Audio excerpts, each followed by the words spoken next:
બી આવા કંઈક ક્વેશ્ચન પૂછાશે ને તમે શું કરશો? જો કોઈ વ્યક્તિનો પગાર 200 પ્રતિ દિવસથી વધીને 236 રૂપિયા થાય તો કેટલા ટકાનો વધારો થયો? આવો કંઈક ક્વેશ્ચન પૂછાય હશે. તો બધા જ વિદ્યાર્થી મિત્રો શું કરશે? એ મૂળ કિંમત 200 હતી, 200 થી વધીને સાહેબ 236 થયા, 36 રૂપિયાનો વધારો થયો, મૂળ કિંમત પર વધારો થયો એટલે છેદમાં તમે 200 મૂકશો અને ટકામાં કન્વર્ટ કરવા માટે તમે 100 વડે આને ગુણશો. અહીંથી મીંડી તમે ઉપાડજો, 18 દુ 36 એટલે 18% છે તમારો જવાબ. આ રીતે તમે આને સોલ્વ કરશો.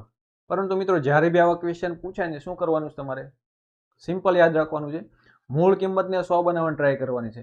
કેમ? કેમ કે 100 પર છે જેટલી બી કિંમતનો વધારો અથવા તો ઘટાડો થાય આટલા છે ટકાવારીનો છે વધારો અને ઘટાડો થાય છે. કેમ? જુઓ તમે અહીંયા મૂળ કિંમત કેટલી સાહેબ? 200 છે, એને 100 બનાવો સાહેબ તો શું કરવું પડે? 2 વડે છે ભાગવા પડે. હવે આ બાજુ તમે 2 વડે ભાગ્યા એટલે અહીંયા પણ 2 વડે ભાગો એટલે કેટલા થાય? 118 થાય. આ 118 કેટલો વધારો થયો સાહેબ? 18. સિમ્પલ, આ થઈ ગયો તમારો જવાબ. તો આવા જ કન્સેપ્ટ માટે મિત્રો છે એ ફટાફટ ફોલો કરી દો.